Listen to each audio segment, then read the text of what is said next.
Le laboratoire de travaux pratiques à distance développé à l'Université de Mostaganem comprend une partie instrumentation, génération, visualisation des signaux, une partie carte de commutation qui permet de basculer les montages réalisés par les étudiants et une partie de TP qui comprend les montages réalisés par les étudiants.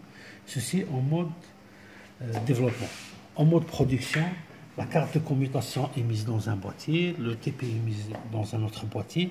Le passage d'un TP à un autre se fait par les boîtiers de TP sont interchangeables, il suffit de passer d'un TP à un autre en changeant de boîte. Comment l'étudiant réalise ses travaux pratiques? Il se connecte sur la plateforme elab.univmosta.dz. Il est appelé à s'identifier.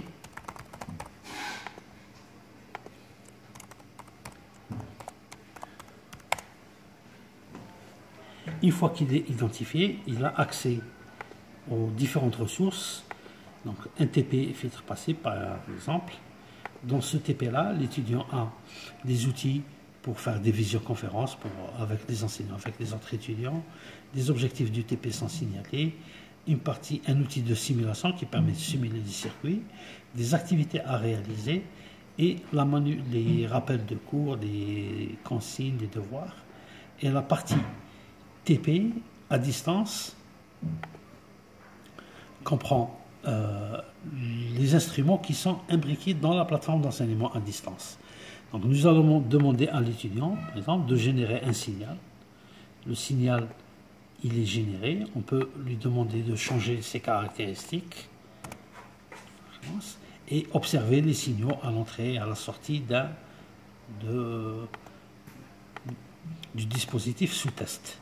Et donc là, l'étudiant, il a les outils pour visualiser des signaux, réaliser des mesures.